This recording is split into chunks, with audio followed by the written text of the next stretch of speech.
Hello everybody, welcome to Snyder's Inc. And today we have got a Chillin' Scares video. This is 6 most disturbing mysteries solved with Google Maps. And we don't get right into it, ladies and gentlemen. Hit the like button, hit the subscribe button, comment what you think down below. Let's go. 2010, three men were drinking together in a backyard in Richland County, South Carolina. The names of the men were Leslie Todd Parvin, Edgar Lopez, and Pablo Gutierrez Guzman. At some point in the afternoon, an argument broke out between the three men, and Leslie ended up pulling a handgun from his waistband and taking the lives of the two other men. Jesus. It's unclear exactly what sparked the argument between the three men, but immediately after the shooting, Parvin fled to Louisiana in his green Kia minivan. Once there, he shaved his head and destroyed both the gun he had used to take the lives of his two victims, as well as the minivan. What the hell were they arguing over? What could you have possibly argued over that would make you pull out a gun and kill the two guys? Part of me wants to be like, look, we were arguing over what barbecue sauce is better. We were gonna barbecue. We didn't know what sauce to get. It was what was better. And they had an argument, so I had to kill them because they didn't agree with my barbecue sauce taste. And I could not think of what the hell you could be arguing over that would make me do that. Like, that's insane. Minivan. For a few days, Parvin managed to elude the authorities, but pretty soon the cops started scanning through license plate records of all green Kia vans registered in Louisiana. According to investigation documents, after the double murder, a witness had reported a partial tag of Parvin's minivan to the police. And a couple days later, on a whim, the cops plugged the suspect's address into Google Maps Street View, and sure enough found a green minivan parked in front of his house with the license plates and description matching what the witness had told them. With that kind of evidence stacked against him, it was pretty much all over for Parvin. And on August 19th, a relative brought him back to his home in the Windsor Lake area, where he was promptly arrested on 2 charges of murder and later sent. Wait, so did the Google Maps thing just prove he owned the van? I'm confused how he gets that, like how that's solved. Because they plugged into his house. I guess the person, they knew the person left in the green minivan. And then he owned the green minivan, and because of doing the thing, they could get the tags. I think. Very confused about that part. Sentenced to 35 years in prison. During the investigation, it was publicly revealed that Parvin was a 20-year Army veteran with 5 overseas deployments and a pretty bad case of PTSD, which he had been diagnosed with in 2007. According to his father's testimony, his 20 years of military service and the stress from his tours near Iraq and Afghanistan could have influenced his behavior on the day of the incident. You would think that after 2 decades of selflessly serving his country, Parvin would have been provided the appropriate mental health treatment to help him live his life. No, see, unfortunately, that's the problem I have. That's what people, when they get dinged when people say they need to help veterans, because y'all fuck them over. Our system is not set for veterans. The system, for a 20-year veteran to be given nothing, no option to mental health, is insane to me. There should be an easy system. There should be a mental health thing for veterans. Now, if you're a veteran, you don't have to pay for it. If you have certain amount of years of experience or something like that, then you don't have to pay for it, and you get it very cheap, and you have access to it because they need it. A veteran probably needs mental health issues more than any of us regular schmucks. Life peacefully. Instead, 2 innocent men are now dead, and the perpetrator himself will be spending most of the rest of his life behind bars. Why does the one guy here, hold on, why does this guy look like Hank from that one TV show? What the fuck is his TV show? The guy who sells propane. Why do I not remember the name of the show? You all know what show I'm talking about, right? The one where the guy sells propane, the cartoon anime thing where the guy sells propane. What is his name? His name's Hank. What's the show's name? I don't remember. The 2 innocent men are now dead, and the perpetrator himself will be spending most of the rest of his life behind bars. 35 years after his crime, at the age of 75, Parvin will be released from prison into a world he'll probably no longer even recognize. In July 2018, Channel 4 released an incredibly disturbing video which showed a group of uniformed men leading multiple women and children through a dirt road and onto a deserted patch of land, where the armed men then shamelessly took the lives of the victims at gunpoint. In the video, the men can be heard accusing the women and children of belonging to the notorious terrorist group Boko Haram. The video caught the attention. Why would a child be part of a terrorist group? Do you know?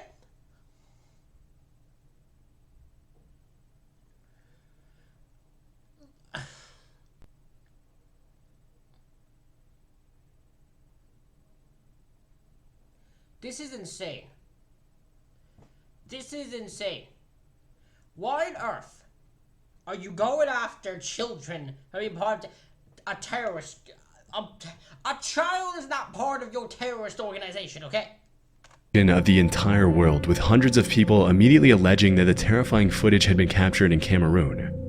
However, the government of Cameroon immediately denied the claims, alleging that the video wasn't even shot in their country and that their army was being wrongly blamed for killing civilians.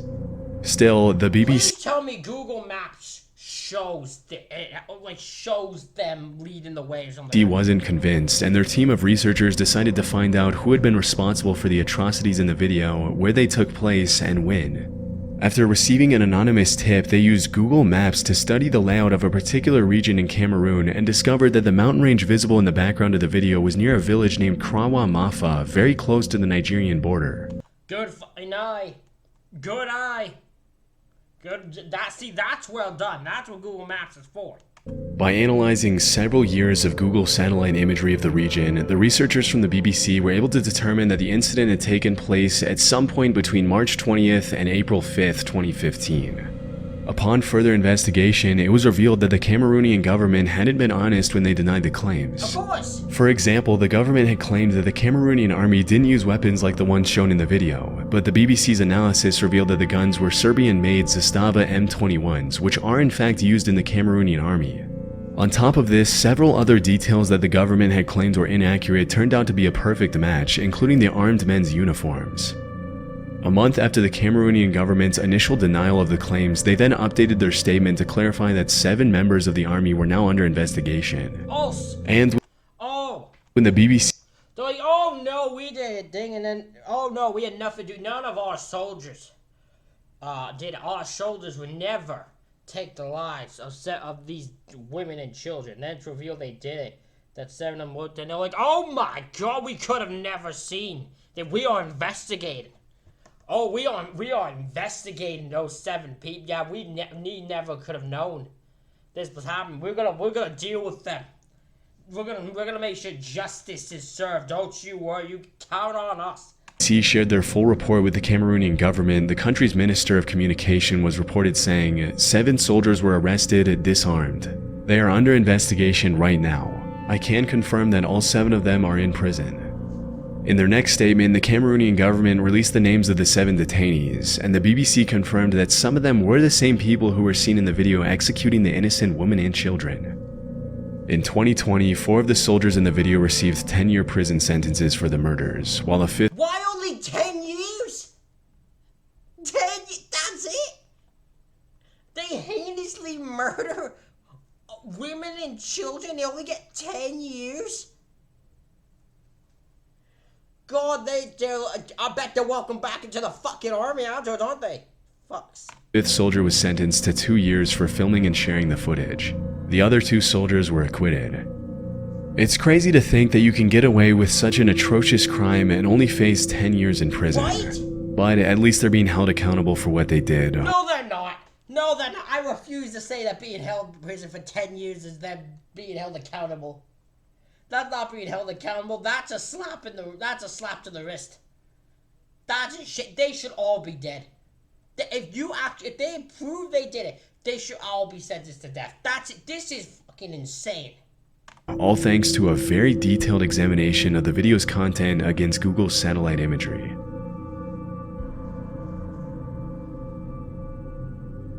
Between 2010 and 2011, 11 bodies were found near Gilgo Beach on the south shore of Long Island between Nassau and Suffolk counties.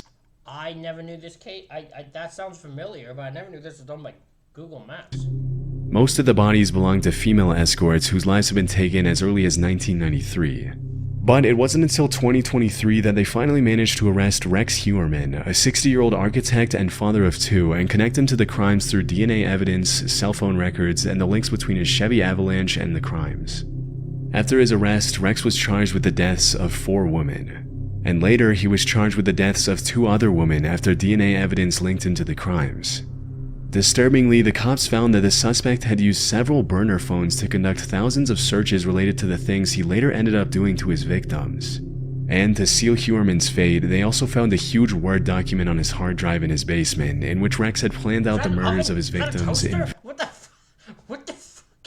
Hold on a minute. What are they taking out here? Because that looks like a microwave, but why are you taking out a microwave? What do you think?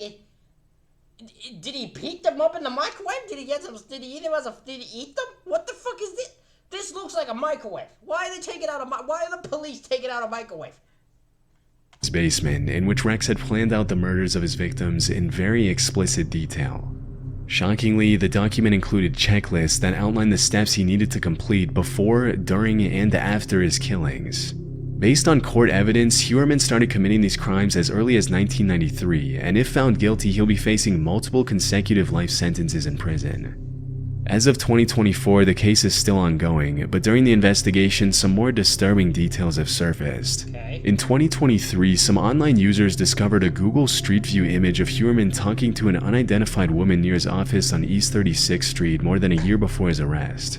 Now, we have no idea who this woman is, and it's very possible that she was a potential victim, but we also can't say that for sure. Chillingly, in the image, Rex also appears to be wearing the same shirt that he wore for a YouTube interview earlier in 2022, where he spoke about his role as an architect at his firm on Fifth Avenue. His defense lawyer, Michael Brown, told the New York Post that the cops have the wrong man.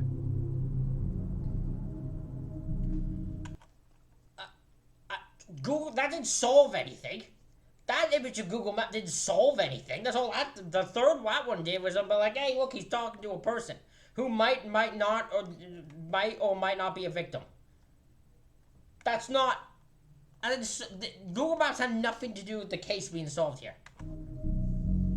In September 2008, a 14-year-old Dutch boy was riding his bike in the town of Groningen, about 110 miles northeast of Amsterdam, when suddenly 2 young men walked behind him, dragged him off his bike, and robbed him of €165 and his phone. For several months, the cops failed to find the suspects, as no... Bitch, under no circumstances would you get that done to me. Because I don't ride, if I'm on a bike, I ain't riding slowly. You ain't gonna, unless I clearly can tell you're doing it plannedly, where you're like getting in front of me and shit. It's not gonna happen that easily. Witnesses came forward and they only had the boy's description of the muggers to go on. In March of the following year, the victim went on his computer and started surfing Google Maps Street View, looking at the location where he'd been mugged around 6 months earlier. To his surprise, the Street View car had captured the 2 men walking up behind him in the moments before the crime. As is usually the case with these images, the faces of the 2 muggers and the victim were blurred, but the boy immediately called the cops and informed them of the new development in the case. With the Street View pictures in hand, the authorities asked Google to hand over the unblurred version of the images to help identify the suspects. Interestingly, as soon as they got the unblurred images, the investigators recognized one of the muggers from a previous crime, and the other suspect was identified as the first mugger's twin brother. After confirming their identity, the Dutch police were able to track down and arrest the twins, but I wasn't able to find official confirmation that they were charged and sentenced. It's unclear if the boy ever got his phone and money back. No. Unless they arrested him the same day, there is no way he got his money, especially his money. Phone, maybe. Possibly he could. I would be shocked if he still has his money. If they still have his money. Because I feel like they would have spent that immediately. 30-year-old Kim Wall was an award-winning Swedish journalist who traveled all over the world to cover stories on social justice. Throughout her career, her reporting took her to countries like Uganda, Cuba, the Marshall Islands, and Kenya, with her work often being featured in prestigious journals like the New York Times, the South China Morning Post, and the Atlantic.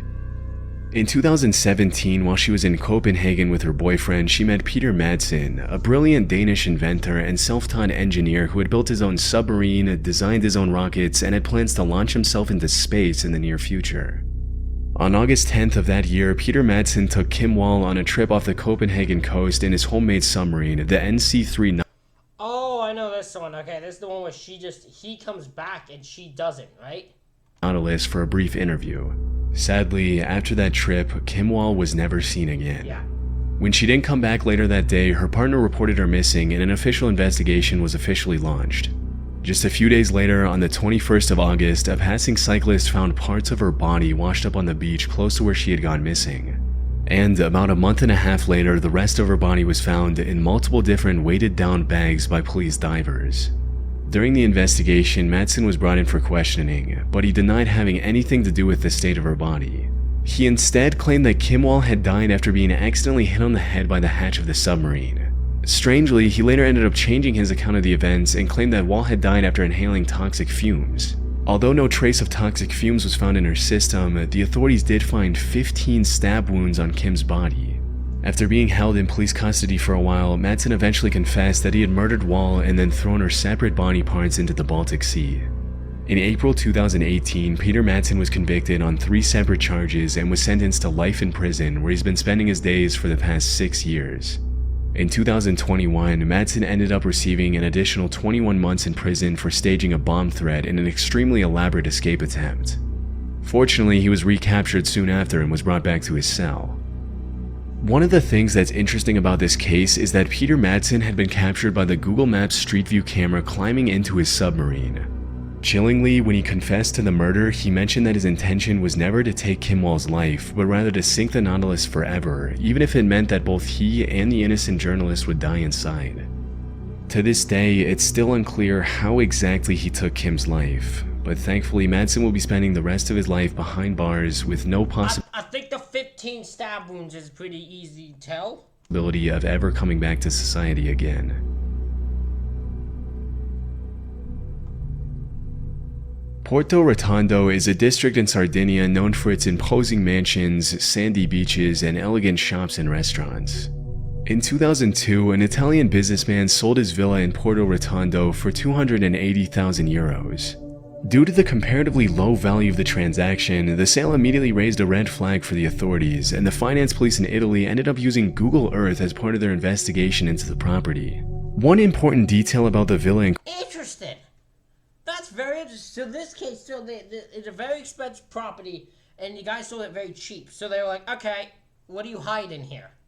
Because you wouldn't sell that cheap unless there's something else going on. question is that it allegedly had a swimming pool with a very particular shape, which the cops used to guide their search for the villa using satellite imagery.